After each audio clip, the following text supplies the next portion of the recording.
Mi capitán, les voy a exponer sobre el pedido 2 de resolver 5 ejemplos en lo que se puede dar estado de sección. El primer ejemplo lo he tomado cuando existió agresión, la guerra del 41,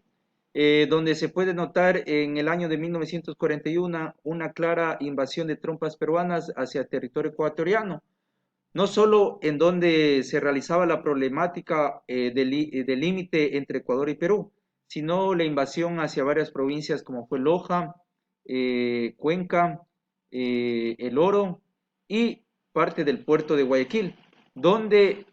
no se pudieron eh, suministrar o tener un apoyo logístico de armas para combatir este tipo de guerra. En ese entonces se encontraba como presidente de la República el doctor Carlos Arroyo del Río, quien declaró un estado de excepción en todo el territorio nacional a fin de poder llevar esta guerra contra el Perú. Este conflicto acabó por la presencia de varios países como fue Chile, Estados Unidos, Brasil y Argentina, donde se firmó el protocolo de la paz, amistad y los límites del Río de Janeiro, y por primera vez se estableció un límite en la frontera oficial entre Ecuador y Perú luego de un siglo de disputas. Como segundo ejemplo tenemos conflicto armado internacional. He tomado el conflicto del Alto Cenepa. Fue un conflicto entre Ecuador y Perú gracias a la falta de claridad de la delimitación en sus fronteras. Este conflicto se conllevó en la cordillera del Cóndor en el año de 1995, donde se ejecutaron varias operaciones militares en la Amazonía entre los destacamentos tanto peruanos como ecuatorianos y conllevó a un sinnúmero de pérdidas humanas, de materiales y aeronaves.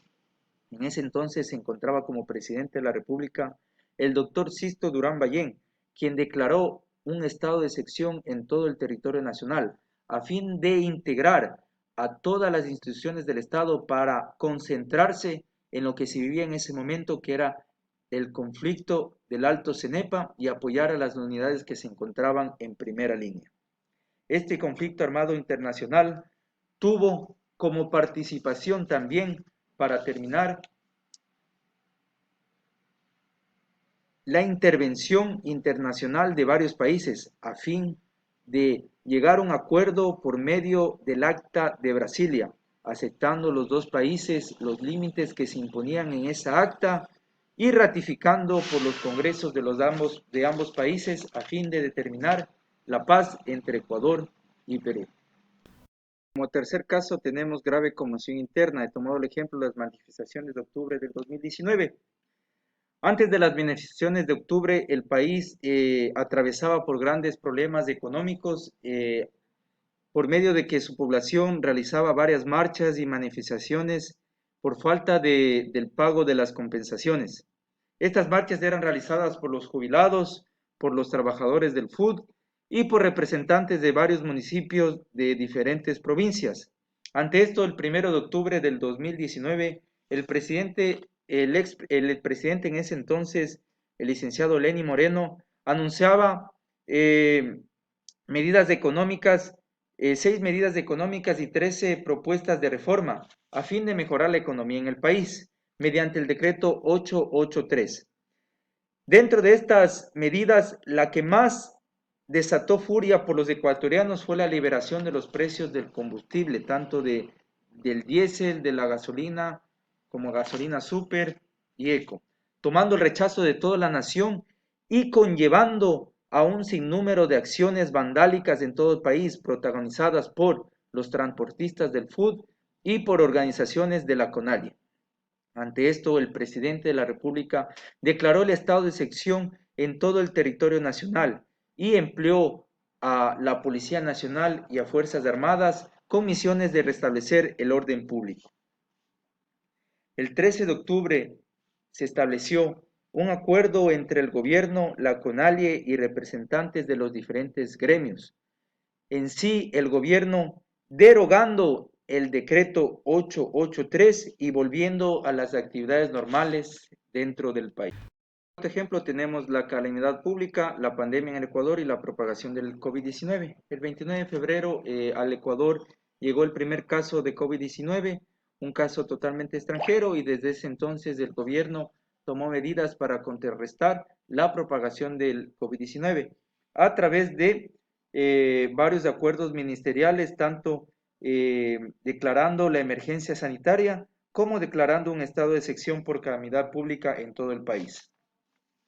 Realmente el COVID-19 en el país fue una catástrofe, ya que nunca funcionó de forma correcta el sistema de salud en el Ecuador por falta de insumos médicos que esto requerían. Sin embargo, no se puede contabilizar el número de víctimas mortales que conllevó o que trajo este virus, pero lo que sí nos puede dejar un mensaje es que ningún país del mundo, ni el Ecuador, estuvo preparado para contrarrestar esta amenaza que trajo sin duda alguna muchas víctimas mortales en todo el país. Como último ejemplo tenemos desastre natural, he tomado como referencia el terremoto en la provincia del Manabí. El terremoto en el Ecuador se dio en el año del 2016, fue un movimiento sísmico ocurrido a las 6:58 del sábado 16 de abril, como epicentro en Pedernales y Coquimís, en Cantón Pedernales. En ese entonces el mandatario, el presidente de la República, Rafael Correa, se encontraba en Roma y desde ese punto declaró un estado de excepción a nivel nacional y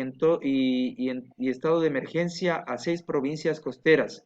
por el desastre natural y los efectos y los estragos que ésta tenía.